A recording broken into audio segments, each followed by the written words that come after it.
Objectif CTM, c'est tous les dimanches de 11h à 13h avec Jean-Marc Pulvar, Cédric Catan et la rédaction RCI Digital. Objectif CTM, c'est vous qui allez leur donner les clés. Bonjour à tous, bon dimanche. Merci de nous accueillir chez vous et merci à Charlie qui vous a fait, on va dire, swinguer en vous faisant pousser table et chaise. Là, on s'assied et on prend le temps d'écouter RCI. Un bon dimanche également à ceux et celles qui ont rejoint la page Facebook de RCI. Ça fait partie des innovations de la vie. On vous salue. Le digital, ce sera certainement une piste pour les candidats. La situation sanitaire va les obliger à revoir leur façon de communiquer, de tenir des réunions. Le temps des meetings et des rassemblements est terminé, en tout cas pour l'instant. Objectif CTM, c'est le rendez-vous que vous allez devoir programmer pour vous le dimanche. Nous accueillons le candidat tête de liste, ceux qui disent mener une équipe pour transformer la CTM. Nous, eh bien, c'est Cédric Catan que vous retrouvez chaque lundi dans Lundi Politique. Bonjour. Bonjour Cédric Jean-Marc Catan. et bonjour à tous. Et notre fil rouge hebdomadaire, aujourd'hui, il s'appelle Christian Louis-Joseph. Bonjour et bienvenue. Bonjour, merci de m'accueillir. Autour de vous, Christian Louis-Joseph, on parle du scrutin de la CTM. On parle du scrutin de la CTM, tout à fait. La CTM où les électeurs et les électrices sont appelés à voter les 20 et 27 juin prochains. Je rappelle que, parce que c'est important, c'est essentiel, que nous partons là pour une belle aventure jusqu'au dimanche 13 juin. Et j'ai envie de dire, si Dieu veut, une aventure collective et civique, surtout civique à votre service. Parce qu'on est bien conscient de la défiance du public, de la défiance des électeurs à l'égard du politique. Et c'est pourquoi nous allons travailler, on le répète, sur l'essentiel, une émission recentrée sur l'essentiel, sur les compétences de la CTM. On parlera économie. Les candidats devront nous parler du choix de leur colistier. En fait, on essaie de faire de la pédagogie à travers une émission qui va donner à réfléchir, mais qui ne vous dit jamais, et on insiste, qui ne vous dit jamais qui choisir et surtout pour qui voter. Une émission bien loin de toute forme de pression, même celle qui pourrait être invisible. Et c'est un combat, on le sait, quotidien. Deux candidats aujourd'hui, pendant une heure avec nous. Philippe Petit, le premier candidat. Bienvenue, bonjour. Bonjour Jean-Marc Pulvar, bonjour Cédric Catan, bonjour Christian Louis-Joseph. Philippe Petit qui entend, on va dire, secouer, réveiller la Martinique avec un slogan fort. Martinique debout. En tout cas, de la mettre verticale. Si je pense qu'elle est déjà réveillée, mais là, il faut la mettre verticale. Et c'est sa deuxième participation à ce scrutin pour conquérir l'Assemblée.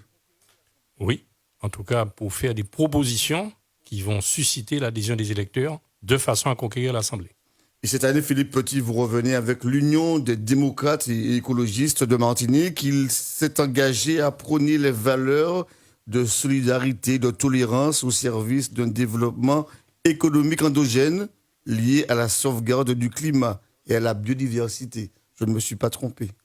Vous voyez, je n'ai pas l'objet exactement en tête, mais je sens que vous lisez très bien et donc probablement que c'est exactement à la virgule près l'objet de notre association politique l'UDEM, parti politique, mouvement politique l'UDEM. Très bien. Et dans une heure, nous allons recevoir Béatrice Bellé, la première secrétaire de la Fédération socialiste, qui sera donc notre deuxième invitée du jour. En attendant, nous allons passer un peu moins d'une heure avec vous, Philippe Petit. Eh bien oui, je suis prêt. Vous m'avez offert de l'eau, je n'avais pas de publicité, donc j'ai bu. Donc je peux écouter maintenant les questions et surtout y répondre. Philippe Petit, ce qui pourrait vous caractériser, c'est votre ténacité, on va dire. Disons que je ne sais pas si c'est le mot est ténacité. Le mot, c'est la parole donnée à un certain nombre de personnes qui vont des militants aux électeurs, à sa famille politique, à ses amis. Et donc, un engagement, si vous avez été élu dans une fédération, celle de l'UDI et du parti politique l'UDEM, donc des deux présidents, vous devez au minimum justifier votre titre de président en présentant des projets et lorsque les élections arrivent, en essayant de faire valider ces projets par les électeurs. Vous avez le soutien de l'UDI. Alors, c'est un parti national qui nous soutient, puisqu'il a un partenariat sur les mêmes valeurs que nous avons localement avec l'UDEM, puisque je rappelle que ce parti qui a été fondé, l'UDI, en 2012 par Jean-Louis Borloo, avait exactement les valeurs que vous venez de décrire dans l'objet, c'est-à-dire notamment le bien-être de la planète, c'est-à-dire une écologie, mais avec effectivement un rôle économique pour que les nouvelles techniques de l'énergie puissent insuffler, c'est le terme, l'écologie dans le projet. Nous sommes à 2 mois du scrutin. Est-ce qu'on peut dire aujourd'hui que tout est finalisé, tout est fait prêt pour vous? Eh bien, je vais vous faire une confidence. On a sorti les feuilles des 64 candidats qu'on doit faire signer. Et j'ai un petit problème d'ailleurs logistique, c'est parce que je ne sais pas comment, je n'ai pas vu dans la déclaration du préfet qu'on pouvait les faire signer, puisque eux-mêmes ne peuvent pas se déplacer. Si j'ai quelqu'un à Grand-Rivière à faire signer, je dépasse les 10 km. Donc j'ai un problème, mais je vais le résoudre. Donc vous avez déjà donc les 64 candidats. Comment vous êtes organisé pour, j'ai envie de dire, recruter ce personnel politique? Alors, c'est très simple. Nous avons une fédération UDI qui a un certain nombre de membres. Et nous avions une liste en 2015 qui a un certain nombre de membres. Donc, quand vous faites tranquillement, vous faites l'amalgame du noyau dur que vous aviez en 2015 et de vos nouveaux adhérents de l'UDI ou des adhérents habituels de l'UDEM, vous avez normalement quand même plus de 64 personnes. Ce sont des militants fidèles, c'est-à-dire qu'ils sont fidèles à une idée à l'origine, qui est le centre libéral, d'une certaine ouverture avec la France et l'Europe, par rapport à un type de société, la démocratie. Et deuxièmement, ce sont des militants qui font confiance à une vraie démocratie, c'est-à-dire que nous faisons des élections internes. Je ne suis pas le candidat qui s'est autoproclamé. Je suis le candidat pour lequel on a jugé, on a voté par rapport à son expérience pour rassembler ces diverses personnes de 2015 à aujourd'hui. Donc vous voulez nous dire que contrairement à ce qu'on pourrait penser, parce qu'on sait que sur la ligne de départ, il y a souvent beaucoup de candidats, mais au moment du dépôt des listes, cette liste, ce nombre s'étiole assez largement. Vous irez jusqu'au bout pour déposer en tout cas votre liste. Alors je vais vous donner un seul signe. Si j'étais président en 2015 avec moins de moyens, moins de background, il n'y a pas de raison que cette fois-ci, nous n'y soyons pas. Alors je vous le confirme, nous avons nos 64 colistiers et colistières, nous avons une réserve parce qu'on ne sait jamais ce qui peut se passer.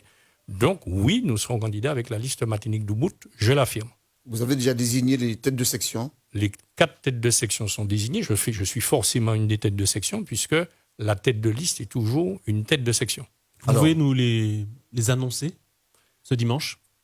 Alors, je n'ai pas de problème là-dessus, mais je ne sais pas si à 1 mois et demi d'élection, d'ailleurs tout à l'heure, M. Pulvar a dit d'abord le 20 juin, ensuite il a, dans son texte, dit le 13 juin, je ne sais pas s'il faut laisser la primeur aux personnes même qui sont têtes de section de découvrir... Parce qu'ils ne sont pas informés, vous ne les avez pas informés? Non, la primeur de le faire découvrir. J'ai fait un lapsus. De le faire découvrir aux auditeurs et de se faire découvrir le jour où on va présenter la liste.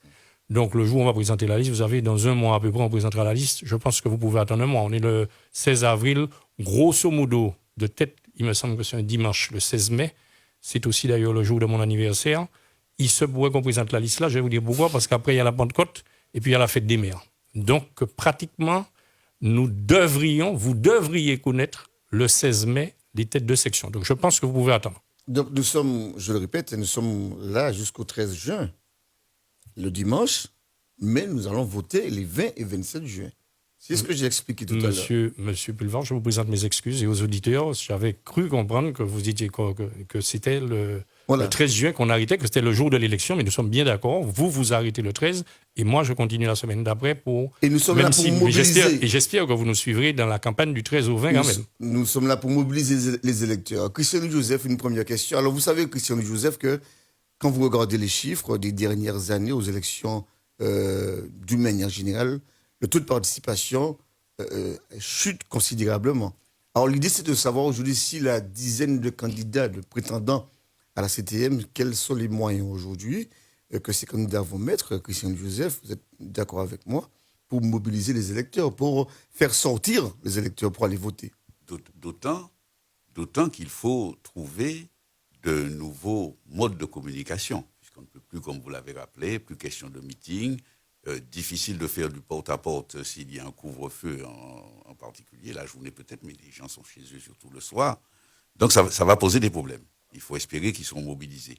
Et je pense que la mobilisation sera d'autant plus aisée si les candidats annoncent clairement la couleur. Je crois qu'il y a un certain nombre d'orientations à annoncer qui doivent être claires, qui doivent permettre aux électeurs de se dire, tiens, celui-là dit des choses intéressantes, il propose des choses intéressantes. Alors ma première question à Philippe, je vais peut-être un peu trop vite, ce serait de lui poser cette question sous une forme peut-être un peu ramassée.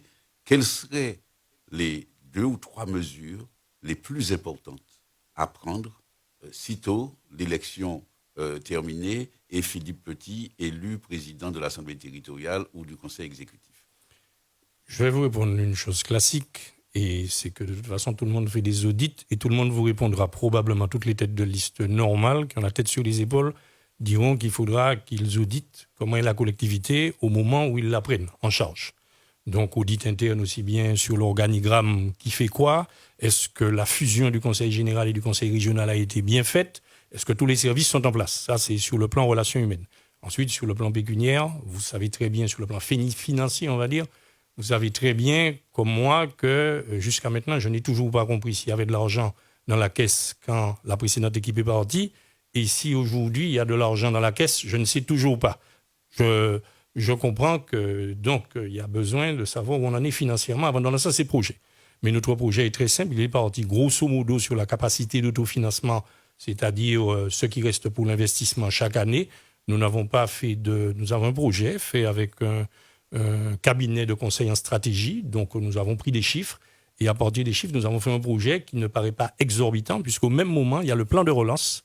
Et le plan de relance qui est de 1,5 milliard pour l'outre-mer, nous avons simplement pour le moment mis 200 millions, vous voyez, pas beaucoup, pour la Martinique, pour la première partie du projet, pour nous laisser des fonds propres sur notre capacité d'investissement pour, par exemple, quand une route s'effondre à Sainte-Marie, quand il y a des lares aux prêcheurs ou quand il y aura un cyclone ou autre. Donc nous sommes clairs, nous sommes tranquilles, nous sommes sereins par rapport à notre capacité de tenir la collectivité territoriale. À partir du moment où, on a déterminé qui fait quoi dans la collectivité, ressources humaines, et puis le niveau d'endettement, s'il est vraiment tel qu'on le dit, qu'on puisse tabler sur ce qui était effectivement notre point de départ. Philippe Petit, après une mandature, vous craignez encore que cette fusion ne soit pas effective? Alors, je ne suis pas... totale, en tout cas. Vous savez, il y a toujours des cultures. La culture, probablement, du Conseil général était différente de la culture du Conseil régional. Est-ce que l'équipe en place, est-ce que les directeurs administratifs, les directeurs des relations humaines ont réussi à fusionner ces 2 cultures? Je le découvrirai, mais je n'ai pas de crainte quant à l'intelligence du personnel et la volonté pour tout le monde de vouloir travailler, parce qu'on sait bien qu'il y a eu des cafouillages au début, ça a été compliqué en termes organisationnels, en termes d'organigramme également, mais je pense qu'en arrivant en fin de mandature, c'est nécessaire finalement de relancer un audit organisationnel. Non, moi je pense que vous devez obligatoirement regarder ce que vous avez, même si vous êtes présenté à chaque personne individuellement, c'est toujours bon d'avoir un support écrit. C'est-à-dire que moi je marche toujours la pratique, ce que je sens, le terrain, et puis la théorie pour voir si la théorie correspond avec la pratique, et je dis à ce moment-là, ma perception est vraie. Qu'est-ce que, selon vous, la CTM, la fusion des 2 assemblées, a changé dans le quotidien de la population? Qu'est-ce que ça a apporté de nouveau? Parce que c'était attendu depuis des décennies. Alors déjà, je pense quand même qu'on peut moins se cacher maintenant. C'est-à-dire que la population sait qui est responsable. Parce qu'avant, on pouvait diluer les responsabilités. Alors je sais que c'est très facile dans les mouvements notoirement dits indépendantistes de dire que toujours, c'est pas faute de nous, c'est à l'État, c'est la faute de l'État. Mais on peut déjà moins se cacher qu'avant parce qu'il y a quand même des responsabilités concrètes. Quand la route de Sainte-Marie s'effondre, c'est la CTM. Quand il faut payer le RSA, c'est la CTM. Donc, il y a un certain nombre de fonctions où je pense qu'on a quand même plus de transparence. Ça sera peut-être plus le cas pour le RSA d'ici quelques mois. On verra comment les choses évoluent. En tout cas, pour le moment, c'est ça.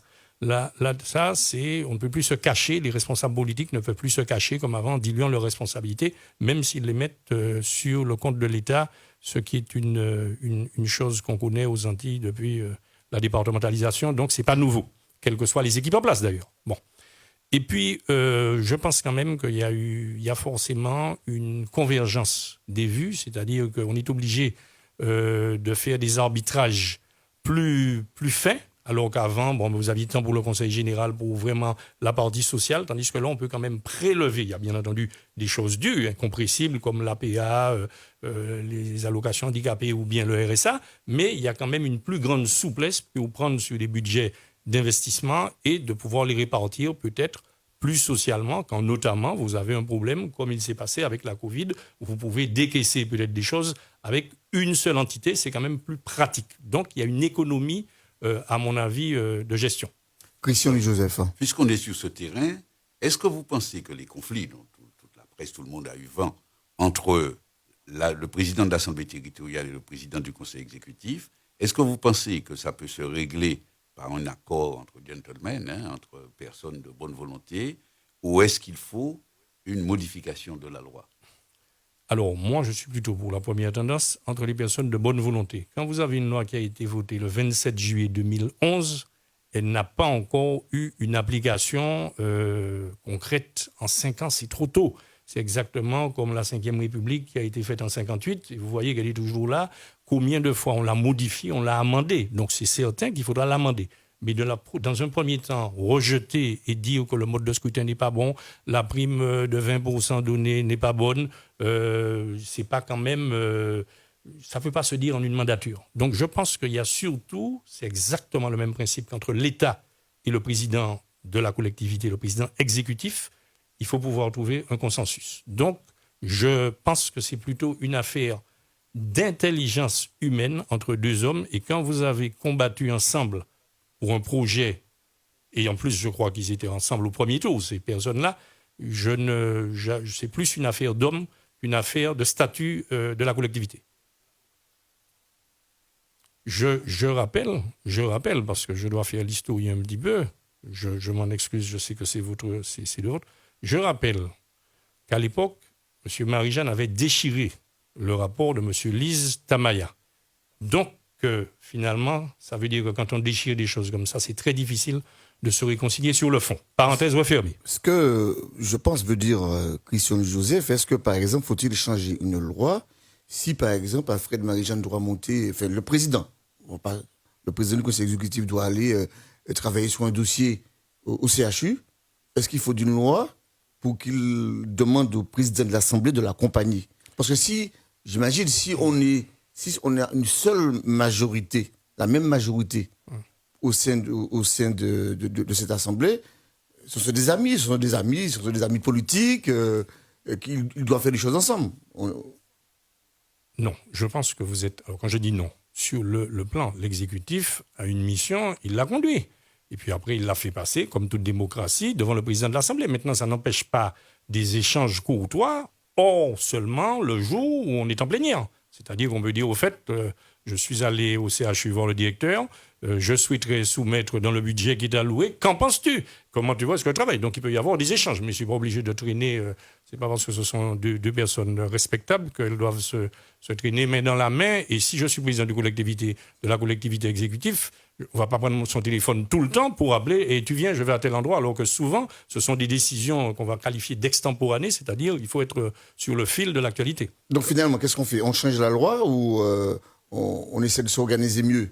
On essaie de s'organiser mieux. On ne change pas la loi pour le moment, mais, comme je vous ai dit, dans la Constitution de la Ve République, il y a eu des amendements. Il n'est pas dit qu'un jour, mais au bout de 5 ans, comme ce sont deux personnages un petit peu particuliers qui se sont retrouvés là, on ne peut pas faire une généralité de deux personnes qui ont déchiré un rapport ensemble et qui se sont réconciliés après. C'est très complexe. Ça fait partie des arcanes de la vie spécifique martiniquaise que j'observe. Vous avez parlé de deux personnes respectables. En faisant une allusion un peu déguisée à leur âge, est-ce à dire qu'aujourd'hui, il faut renouveler le personnel politique? Monsieur, quand j'ai parlé de respectables, j'ai dit sur le plan de leur moralité. Sur le plan de leur âge, vous savez, ça fait longtemps que j'ai renoncé à regarder cette chose-là. Monsieur Macron est un jeune président qui, à mon avis, manque d'expérience. Et il y a d'autres personnes qui ont été élues à des âges, dirons-nous, canoniques, qui ont quand même tenu le mandat. Ça, je ne vais pas faire un procès d'intention. À partir du moment où on est en bonne santé. Ça, c'est encore autre chose. Mais en tant que pharmacien, une personne peut avoir 60 ans et ne pas être en bonne santé, et une personne peut avoir 80 ans et être en bonne santé. Donc, ces personnes respectables ne se sont pas entendues. Ça, c'est par rapport à des choses politiques, à D'ailleurs, mon avis, qui n'ont pas été tranchées avant. Notamment qui se sont retrouvés, notamment tout sur le simplement. budget, notamment sur le budget de l'Assemblée, ou le budget en tout cas, Alloué. alloué au président de l'Assemblée. Est-ce qu'aujourd'hui, ça sera également ça a été budgétisé dans votre programme, dans le budget de la CTM, il y aura une telle somme pour l'Assemblée, pour le président, pour les membres du bureau? Alors pour moi, ça n'a pas été budgétisé dans notre programme parce que c'est pas si important que ça. Enfin, vu le milliard et plus du budget, je ne pense pas qu'on va donner au président de l'Assemblée 10% du budget. Donc, si vous voulez, pour moi, ça n'a pas de problème là-dessus. On va regarder les choses. Il faut qu'un président d'Assemblée puisse travailler avec le secrétariat normal qu'il doit avoir, avec les moyens. Ça ne me pose pas de problème. Donc, avec vous, moi, ça ne me pose pas de problème. Il aura ses moyens avec vous. Mais pour moi, c'est une évidence, puisque c'est un moyen de contrôle et pour éviter de faire des erreurs dans la démocratie, c'est comme ça que ça se passe. Donc, si on n'aura pas donné... Je ne suis pas rentré dans les arcanes internes pour savoir si, effectivement, ils ont eu. Lui dit qu'il n'a pas les moyens, l'autre va dire qu'il lui a donné les moyens. Vous savez, ces choses-là, pour moi, ce n'est pas le fond du problème. Comment vous allez faire? Parce qu'il s'agit de savoir comment vous allez faire demain si vous êtes à la tête de cette Assemblée. De cet exécutif. De l'exécutif. Oui, enfin de la CTM. À la tête de l'exécutif, je ferai en sorte que le président de l'Assemblée soit une personne avec qui on peut discuter et on met sur la table de quels moyens as-tu besoin. Si je le tutoie, je pense que je le tutoierai. Parce que ça serait grave si on démarre la mandature en se vouvoyant. Mais si je le tutoie et que c'est une affaire, il n'y a aucun problème là-dessus, puisque je ne pense pas que ça puisse grever le budget de la CTM, qui est quand même à plus d'1 milliard d'euros. Il nous resterait peu de temps avant de faire la première pause. La crise sanitaire, elle sera encore présente, certainement, après ce scrutin. Et la gérer comment?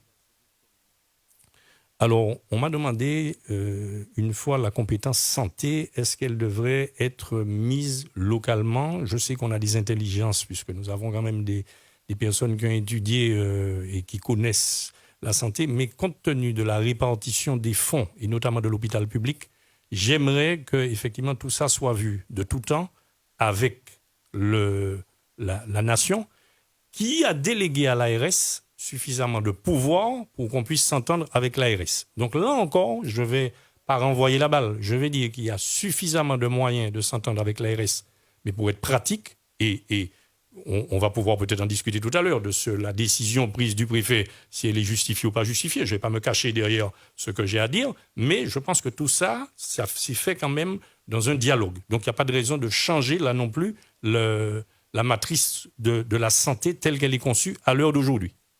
Merci Philippe Petit. On marque une pause et on revient juste après pour parler de la gestion justement de cette situation sanitaire. Philippe Petit, donc on retrouve Philippe Petit sur le plateau, candidat aux élections des 20 et 27 juin prochains, avec son programme Tout est prêt, nous a-t-il dit. On poursuit avec notamment la gestion de la crise sanitaire, puisqu'elle sera encore là, avec une question de Christian Louis-Joseph. Qui ne touche pas directement à la crise sanitaire. Je veux revenir à ma question initiale. Vous êtes élu président de la CTM. Quelles mesures prendrez-vous? Alors, je précise ma question. Nous sommes dans une situation qu'on peut caractériser comme un marasme important, d'ailleurs, depuis bien des années, qui est aggravé par le Covid. Alors, nous disposons apparemment de ressources importantes avec les plans de relance. Que ferez-vous pour relancer l'activité économique de la Martinique? Alors, pour moi, il y a un travail d'infrastructure fondamental qui est le transport. Je ne peux pas être un jeune qui a vécu diplômé ou non diplômé en France, dans une métropole, et je considère qu'entre le Robert, le François, Rivière-Salée, Shellcher, dans ce grand cercle, et je dirais que la première couronne du TCSP est arrivée au Lamentin, on ne puisse pas avoir une deuxième couronne, comme le RER à Paris, si vous voulez, ou dans les villes moyennes ou un petit peu plus élevées de France hexagonale, où ces personnes ont vécu avec des facilités de transport, qui évitent d'avoir l'assurance de la voiture, qui évitent d'avoir la traite de la voiture, qui évitent d'avoir le budget d'entretien de la voiture, qui est le plus gros budget dans un ménage à la Martinique. Donc un vrai système de transport en Martinique. Un vrai système de transport. Et quand on voit, je n'ai pas dit que ça empêchera, alors je vois tout de suite la tête des concessionnaires automobiles. Je n'ai pas dit qu'on ne va pas vendre des voitures. on en vendra toujours. Mais qu'il y aura une fluidité aux heures de pointe, parce qu'il y aura probablement une possibilité d'aller travailler en transport en commun. Parce que je ne pense pas, pour moi, peut-être que je suis un vieux de la vieille, que tout le monde va se mettre au télétravail et que plus personne ne va jamais bouger. Mais ce n'est pas seulement pour le travail. C'est parce que la fluidité permet aux jeunes en France de se déplacer et économiquement de pouvoir faire bouger le territoire de la même façon que pour les personnes âgées en bonne santé. Donc, ça veut dire clairement une extension du TCSP, une meilleure multimodalité. Parce qu'on l'a vu, il y a des bus dans le nord, dans le sud, avec un TCSP dans le centre. Quelle est globalement votre vision du transport de demain? Alors, ma vision du transport, je vais vous la donner. Elle est de 229,17 millions pour les 11 km du Lamentin-Aubert, de 312 millions 50 pour le François, de 270 millions 83 pour arriver à Rivière-Salée. Donc vous avez déjà trouvé le financement. Donc, le financement est fait. Donc, quand j'ajoute là-dessus un bateau pour aller à Sainte-Anne, un bateau Guadeloupe-Martinique, on va dans un partenariat projet privé. Parce que pour moi, je suis toujours resté sur l'idée, et comme M. Louis-Joseph me parlait de structure, je suis toujours resté sur l'idée que non seulement nous devons monter en population, comme avant, on était monté à 420 000, nous devons remonter, donc prendre 70 000 habitants en rajeunissant évidemment, pour que ça soit viable, et que nous devons toujours avoir un partenariat avec un autre département français. Et comme tu as parlé d'infrastructure, d'harmonisation, un jour d'harmoniser les taux d'octroi de mer pour que nous ayons un grand marché Martinique-Guadeloupe. Bon, mais d'où ma notion d'ailleurs de faire un bateau. Et je vais plus loin. Vous savez qui a signé le certificat de décès d'Air Martinique? Qui? Celui qui avait mis, à l'époque, nous étions en francs, une partie. Il y avait une partie conseil général, une partie conseil régional. Le président actuel de la CTM, M. Alfred Marie-Jeanne. Il était président de la commission transport. Exactement, il était président de la commission transport. Eh bien, très bien, vous avez bonne mémoire. Eh bien, à l'époque, il y avait 40 millions de francs qu'on avait mis au capital d'Air Martinique. Si je compte bien, il faudra bien, si je dis des bêtises, 6 millions d'euros. Je dis, j'entends qu'on a la dernière fois perdu 6 millions d'euros des Martiniquais, et que cette fois-ci, si j'ai bien compris, parce que je suis l'actualité, j'écoute, je fais mon projet d'abord, mais si j'ai bien compris qu'on est allé au capital de Corsair avec 3 millions d'euros de notre argent, alors on a fait, comme on n'a qu'une collectivité sur deux, mais on refait la même erreur, puisqu'on avait déjà fait cette bêtise-là. On n'est pas corrigé, on refait la même erreur, au lieu de mettre ces 3 millions d'euros sur le transport terrestre, par exemple, pour dédommager les transporteurs terrestres ou bien pour faire ce qu'on vient de dire. Par exemple, voilà donc, pour moi, il faut des infrastructures. Et quand vous faites des infrastructures, vous faites une deuxième chose. Monsieur Louis-Joseph est dans le BTP. On fait des R+4 dans les bourgs. Alors, on va classer certains bourgs. On ne va jamais faire un R+4 au Carbet, parce que c'est de très belles maisons qu'on va laisser. Au Saint-Esprit, de très belles maisons, c'est-à-dire que le patrimoine culturel doit être visité par les touristes et occupé par les habitants. Mais les villes nouvelles qui sont poussées comme des champignons et qui ont des vieilles baraques au milieu qui sont en piteux état dans l'indivision, eh bien, nous avons aussi mis de l'argent pour acheter 200, 300 terrains avec l'établissement public foncier et pour, avec des promoteurs privés, faire des R+4, même si c'est nous qui donnons l'ascenseur, pour permettre une mixité entre les personnes âgées et les jeunes, pour qu'on ait des villes qui vivent. Et bien entendu, nous aurons un budget pour la culture, puisqu'il faudra quand même que ces personnes qui sont là trouvent de quoi, culture, restaurant, avoir une vie dans ces métropoles de ce que j'appelle la deuxième couronne. C'est-à-dire Aubert, François, Rivière-Salée, c'est-à-dire que nous ayons cette partie où il y ait une vie interne à la cité, avec, par exemple, une petite salle de culture qui projetterait. Donc, pour moi, il n'y a pas de problème financier grâce au plan de relance. Est-ce que dans votre organisation, vous avez prévu, par exemple, une amélioration de la portion de route entre l'aéroport et jusqu'à Petit-Bout, jusqu'à Rivière-Salée? Parce que si vous y allez souvent, vous constatez que lorsqu'on arrive, par exemple, au carrefour Champigny, c'est infernal. Le carrefour Champigny bloque, ralentit la circulation. Écoutez, je ne suis pas un technicien de la route, mais comme j'ai fait un petit peu de politique à Ducos, à un moment donné de ma vie, j'ai constaté qu'on a pu déclasser un certain nombre de terres avec de la canne à sucre dessus pour faire un centre commercial notamment. Je n'ai pas de jugement de valeur là-dessus. Il est très beau d'ailleurs le centre, bien dessiné par l'architecte, et moi j'aime les belles choses. Ce qui veut dire par là qu'on pourra probablement prendre une frange de la route, ou bien faire un toboggan pour pouvoir élargir. Vous savez, j'ai été candidat, tout jeune candidat en 92. Je le dis, paix à son âme, il s'appelait, son surnom c'était Sommeil, je le vois, M. Berger de Ducos, qui me disait, en 92, je lui ai dit, il faut faire une ligne unique pour les transports collectifs, il ne faut pas qu'ils prennent des embouteillages. Le matin, ils pourront descendre vers la ville, et le soir, ils remonteront. Donc, à sens unique, je n'avais même pas prévu. Et il me disait, Philippe, mais côté nous, quand ils mettaient ça, jamais ça va passer sous les ponts de l'autoroute. Je vois maintenant 3 plus le TCSP, 3 plus le TCSP. Je ne dis pas de bêtises. Alors qu'avant, nous avions 2 voies sur l'autoroute. C'est-à-dire qu'on a multiplié par 3.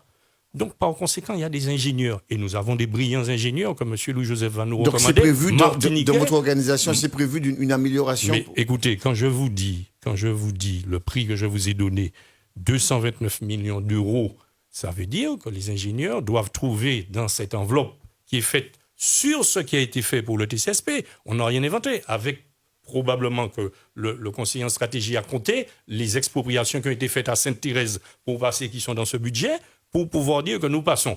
Donc, moi, je dis que notre gros projet, c'est de faire en sorte que l'attractivité du territoire pour une population de 420 000 à 450 000 habitants un jour soit revue. C'est exactement ce que les anciens avaient fait lorsqu'ils ont fait les pénétrantes qui venaient du Lorrain. Philippe Petit. Où, vous savez qu'en 80, on a mis l'autoroute du Sud. Avant, vous ne pouviez pas passer à aller directement dans le Sud. Qui l'aurait dit si des politiques n'avaient pas pris cette décision? C'est du 4 ans. Philippe Petit, lors de la dernière plénière, il y avait le fameux STIRM qui a été proposé aux élus, qui a été rejeté par l'ensemble de la majorité, enfin l'ensemble de l'Assemblée, ce fameux schéma territorial des infrastructures routières de la Martinique, qui prenait justement en compte une partie de cette réorganisation de l'aménagement routier pour les 20 prochaines années. C'était un schéma qui...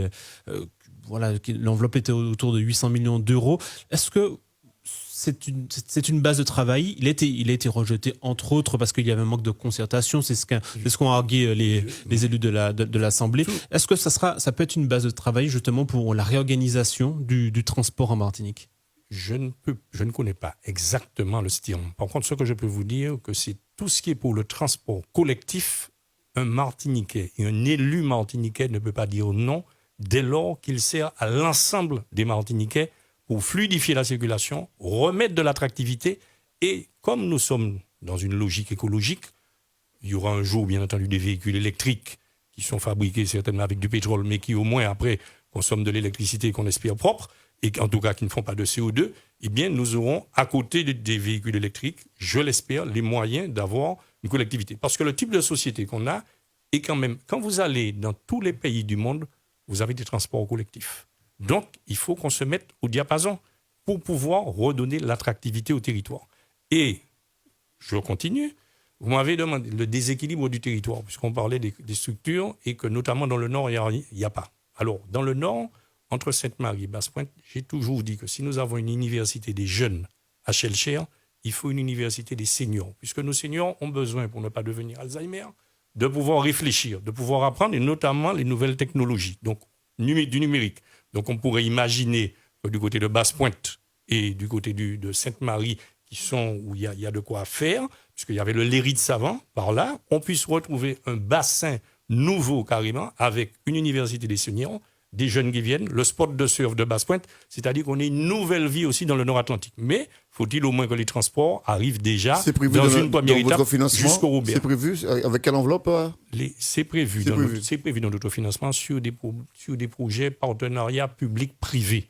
Et puis, quand vous dites que vous faites une université, si vous êtes bien avec une structure de l'article 73, vous allez au ministère des Universités de la Recherche et vous frappez parce que vous avez le droit de trouver des financements. Et que comme votre PIB est inférieur du tiers à celui de la métropole, et vous pouvez expliquer que ça fait partie des projets qui vont relancer le PIB, qui vont relancer le bonheur à la Martinique. Une question de Christian Louis-Joseph. Oui, s'il vous plaît. Je suis un petit peu gêné par votre réponse quant à vos projets. Vous parlez du transport.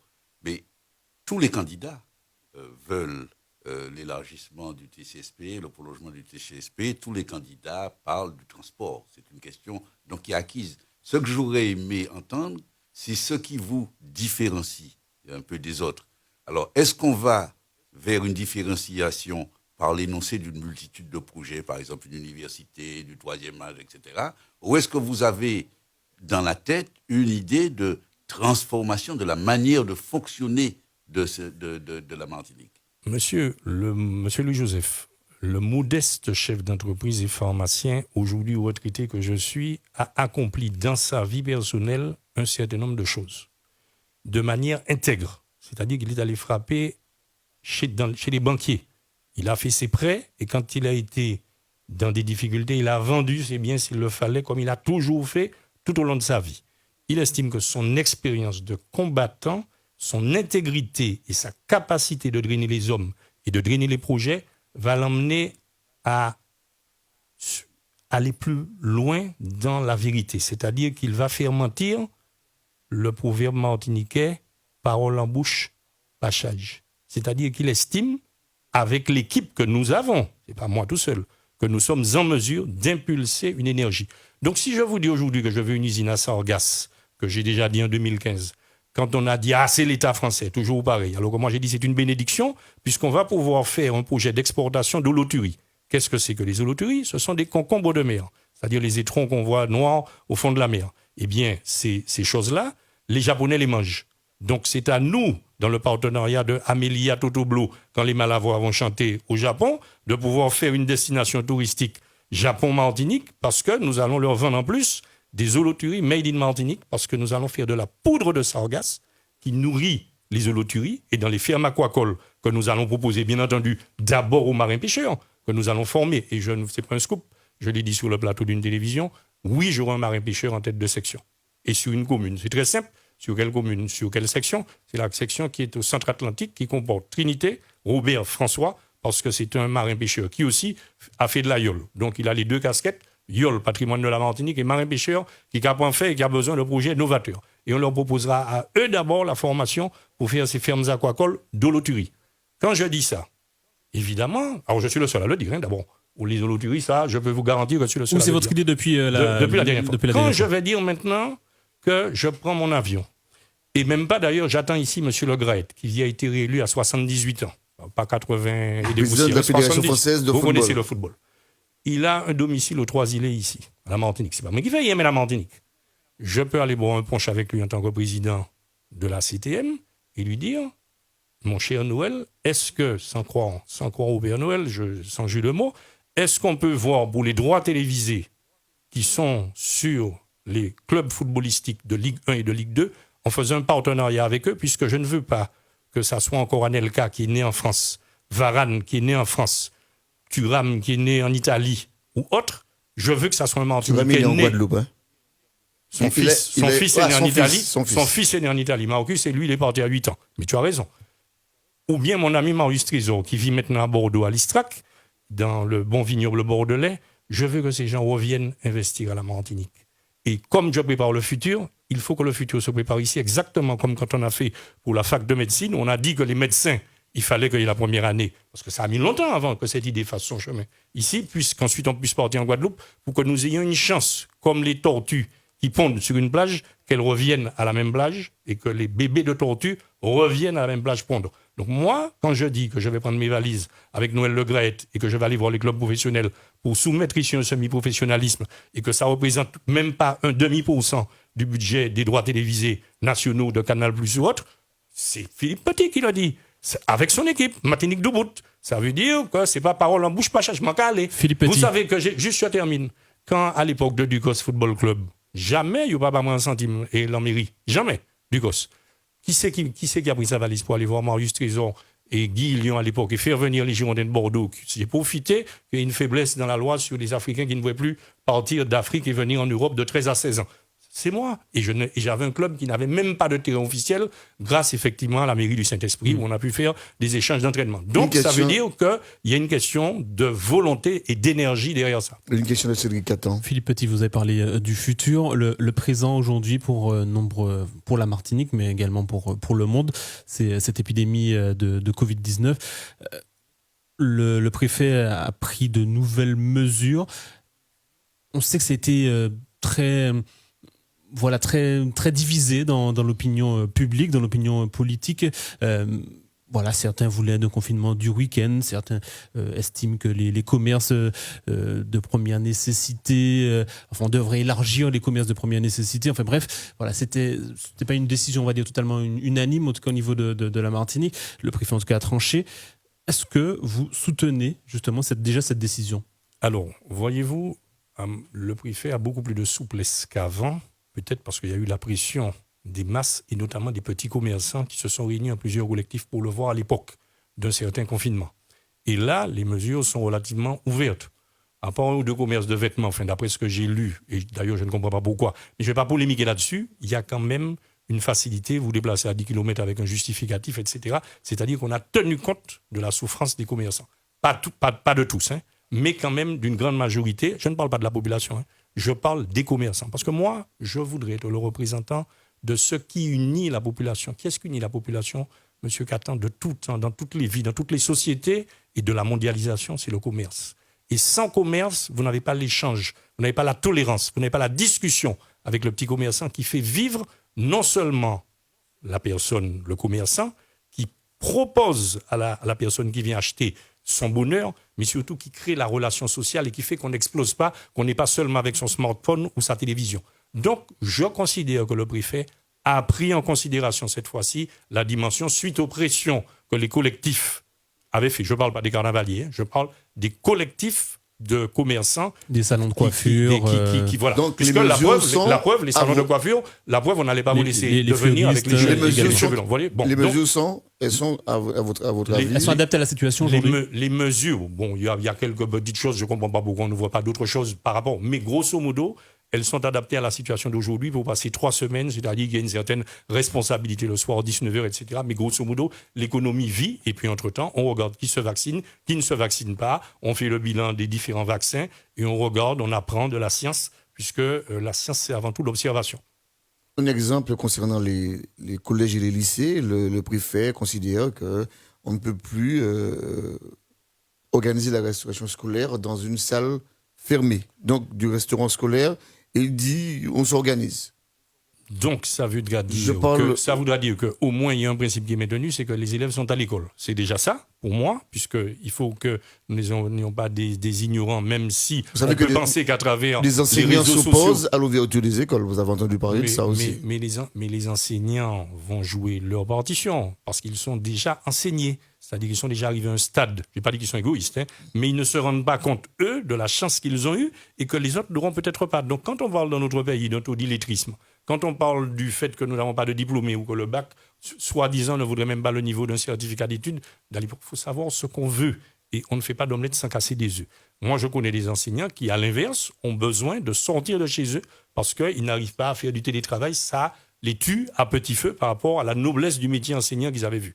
Donc, vous trouverez de tout, c'est normal. Ce sont les corporations, les syndicats, et vous trouvez une décision politique que j'approuve sur le fait que les élèves puissent retenir en classe, avec notamment la jauge pour les collèges et les lycées de 1/2. Maintenant, concernant la restauration, c'est vrai que c'est dans l'approche des parents. Du coup, s'il n'y a pas la cantine, eh bien, tant mieux si on a une logique que les petits snacks sont ouverts à côté. Et puis, si les mamans et les papas font leur travail, ils donneront le goûter au fils et à la fille qui part, et que ça leur coûtera moins cher et ça permettra qu'ils aient une alimentation saine. Philippe, une question purement politique, on l'a vu lors des municipales, vous en avez fait les frais, un taux de participation très faible, on était déjà dans cette crise sanitaire.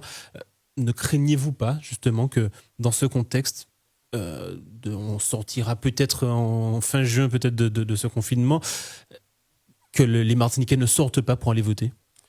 Moi, je suis pour le respect des règles démocratiques. Et je pense que Macron a eu un réflexe qui va peut-être le sauver, de maintenir 10 mois avant l'élection présidentielle cette élection, parce que s'il l'avait repoussé en septembre-octobre, et on ne sait toujours pas quelle serait la situation sanitaire, il aurait été probablement que ces équipes, puisque les gens sont mécontents de la gestion de la crise sanitaire, se seraient reportées contre lui. Donc là, au moins, je lui tire mon chapeau, il y a eu un acte démocratique de ne repousser que d'une semaine les élections.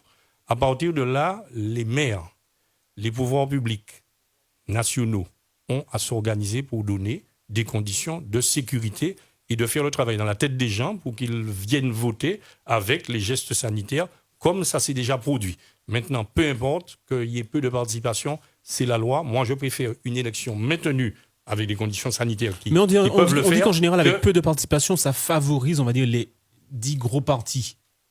Monsieur, ça ne me gêne pas. Je vais pas. Moi, je vais vous présenter un projet dans une démocratie. Si mon projet est bon, je vais gagner. Si mon projet l'écoute, est écouté, je vais gagner. Le problème, c'est qu'il n'y a peut-être pas assez d'instruction civique auxquelles vous participez heureusement à RCI. Mais l'idée, c'est de mobiliser davantage. J'ai pas entendu. L'idée, c'est de mobiliser davantage. Oui, mais l'idée, c'est de mobiliser. Mais je pense qu'avec l'instruction civique, au fur et à mesure qu'ils voient, ils vont se dire, effectivement, Poutine ou Pétégamité, Monsieur, ou bien Gupta, Matinik Doubout, parce qu'ils ont des idées, on a essayé. Et peut-être que sur la faible participation, ils vont peut-être tourner le dos, mais je ne peux pas dire, s'ils ne veulent pas venir parce qu'ils ont des craintes sanitaires, de repousser l'élection, puisqu'elle est garantie avec les conditions sanitaires optimum.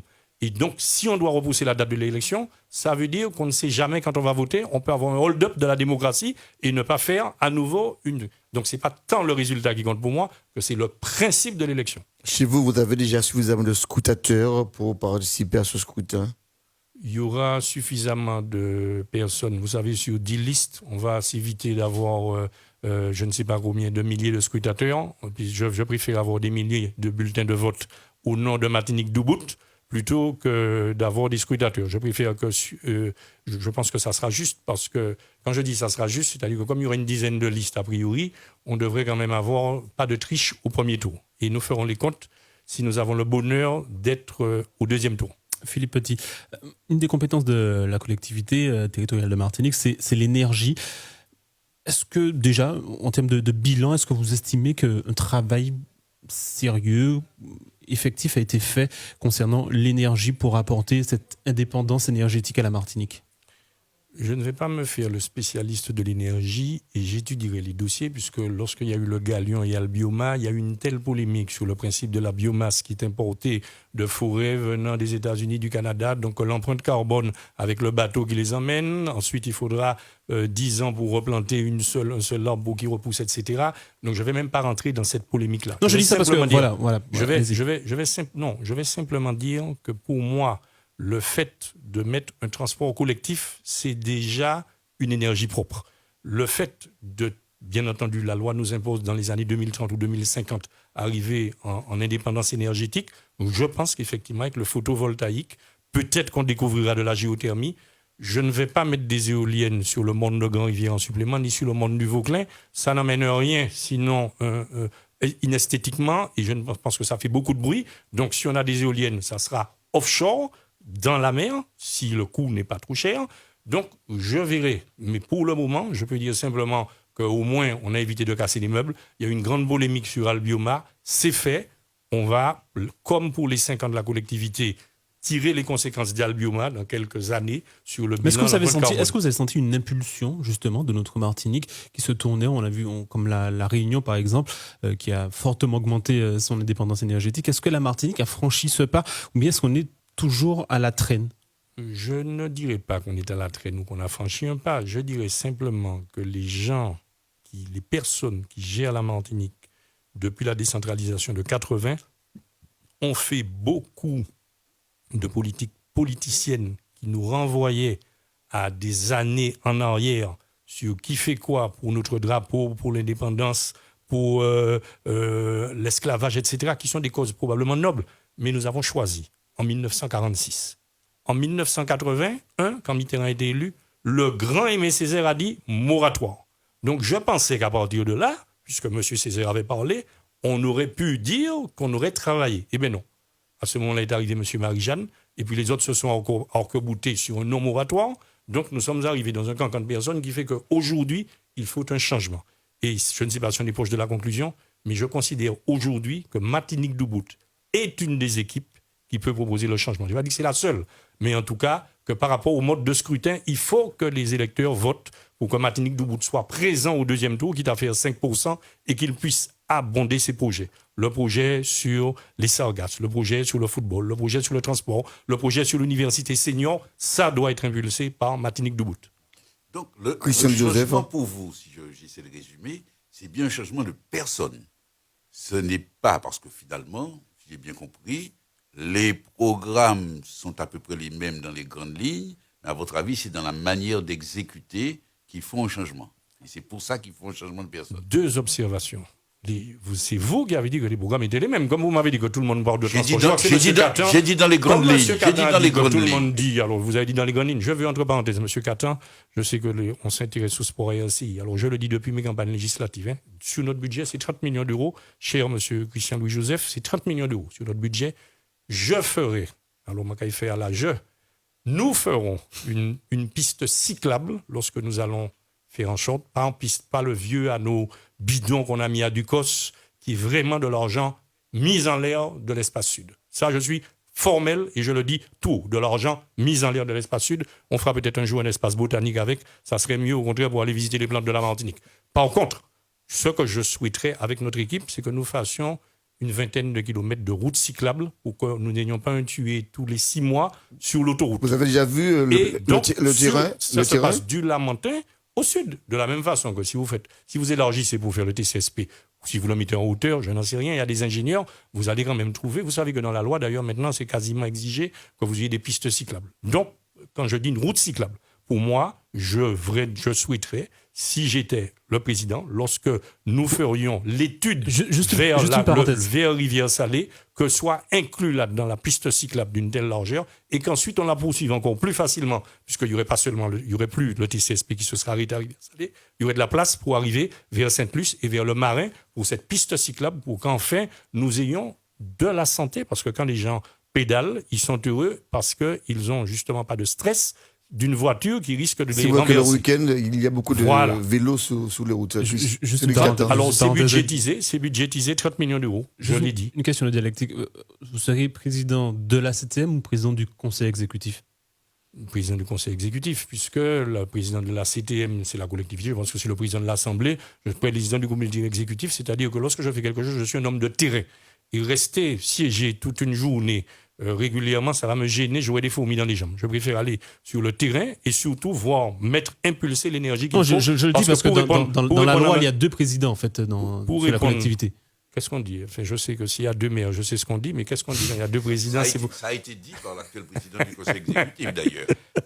Lorsqu'il a évoqué le conflit qu'il a. Qu'est-ce qu'il a dit? Si les 2 présidents n'y ont. Si les 2 Nian Makoumé, si les 2 présidents, il n'a pas poursuivi. Mais je l'entends. Ni un dissident. Alors, c'est moi, je vais aller plus loin, ni un dissident. C'est-à-dire que l'autre là fait dissident, c'est pire. Mais moi, je fait convergence. Si les 2 présidents n'y ont convergence sur l'idée de faire ensemble. Mais donc, M. Louis-Joseph, je réponds, effectivement, il faut un changement d'homme qui emmènera un changement de pratique. Parce que ça voudra dire qu'on va arrêter sur des projets concrets, clairs, dans le temps. Merci à vous Philippe Petit, merci pour nous avoir développé vos idées et votre programme pour ces élections des 20 et 27 juin prochains. On se donne rendez-vous tout au long de la campagne électorale. Avec plaisir et merci aussi. Dans un instant, c'est Adeline Cousson qui viendra présenter les titres du Caraïbe Midi. Et juste après, c'est Cédric Catan, on va recevoir Béatrice Bellé, la première secrétaire de la FSM. Tout à fait.